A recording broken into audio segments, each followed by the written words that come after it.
अब हम एक ऐसे विषय पर चर्चा करने जा रहे हैं जिसने पूरी दुनिया का ध्यान अपनी तरफ खींचा है। इजराइल और ईरान के बीच भीषण संघर्ष लगातार जारी है। अब 5वें दिन में यह युद्ध लगातार चल रहा है और रुकने के कोई संकेत नजर नहीं आते हैं। सोमवार को और अधिक इजरायली मिसाइलों ने तेहरान पर हमला बोला है और इजराइल के पीएम नेतान्याहू ने कहा है कि युद्ध केवल ईरान के सुप्रीम लीडर की मौत के साथ ही समाप्त होगा। तो ईरान ने हाल ही में इस्लामिक बम चलाने की धमकी दे दी है। यह बयान कितना गंभीर है, इसका क्या मतलब है और इसके पीछे की पूरी कहानी क्या है, आइए जानते हैं विस्तार से।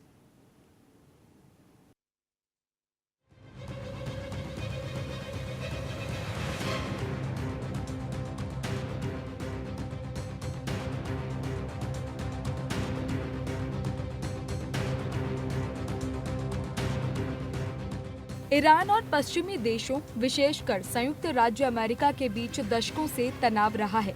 ईरान के परमाणु कार्यक्रम को लेकर अंतर्राष्ट्रीय समुदाय में हमेशा से चिंता रही है। पश्चिमी देशों का मानना है कि ईरान अपने परमाणु कार्यक्रम का उपयोग परमाणु हथियार बनाने के लिए कर सकता है, जबकि ईरान हमेशा से इस बात पर जोर देता रहा है कि उसका कार्यक्रम केवल शांतिपूर्ण उद्देश्यों के लिए है, जैसे कि ऊर्जा उत्पादन। एक वक्त था जब ईरान और इजराइल पक्के दोस्त माने जाते थे, लेकिन आज दोनों एक दूसरे के अस्तित्व को ही मिटा डालना चाहते हैं। 13 जून की सुबह इजरायली सेना ने पूरे ईरान पर हमले शुरू कर दिए। इजराइल ने ईरान के परमाणु सुविधाओं और सैन्य प्रतिष्ठानों को निशाना बनाया, जिसमें परमाणु वैज्ञानिकों और इस्लामिक रिवॉल्यूशनरी गार्ड कॉर्प्स के कई टॉप अधिकारियों की मौत हो गई। तेहरान ने दावा किया कि रिहायशी इलाके पर भी हमला किया गया और नागरिकों की मौत हुई। इजराइल ने ये हमला उस समय किया जब ईरान और अमेरिका के बीच न्यूक्लियर डील को लेकर बातचीत हो रही थी। एक तरफ तेहरान का कहना है कि उसका परमाणु कार्यक्रम शांतिपूर्ण उद्देश्यों के लिए है, तो वहीं तेल अवीव इसे अपने अस्तित्व के लिए खतरा मानता है। आइए अब जानते हैं कि आखिर ईरान ने क्यों धमकी दी इस्लामिक बम की इजराइल को। क्या है इसकी वजह? ईरान के बयान के पीछे की वजह, बढ़ता तनाव। इजराइल और ईरान के बीच हाल के दिनों में बढ़े तनाव को इस बयान से जोड़ा जा रहा है। ईरान इस तरह के बयानों से अपनी प्रतिरोधक क्षमता दिखाना चाहता है। दबाव की रणनीति।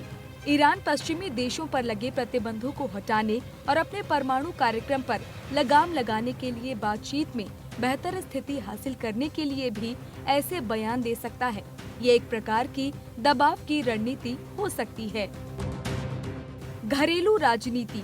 घरेलू स्तर पर भी ऐसे बयान ईरान की सरकार को मजबूत दिखा सकते हैं और राष्ट्रवादी भावनाओं को बढ़ावा दे सकते हैं। JCPOA का भविष्य। 2015 में हुआ परमाणु समझौता, जिसे JCPOA के नाम से जाना जाता है, तब से खतरे में है जब अमेरिका इससे बाहर हो गया था। ईरान इस समझौते को फिर से सक्रिय करने या उसमें अपनी शर्तों को मनवाने के लिए ऐसे बयान दे सकता है।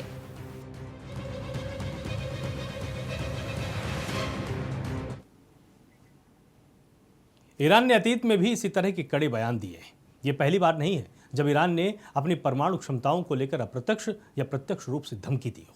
हालांकि हर बार ऐसे बयानों को गंभीरता से लिया जाता है, क्योंकि ईरान की परमाणु क्षमताएं लगातार बढ़ती चली जा रही हैं।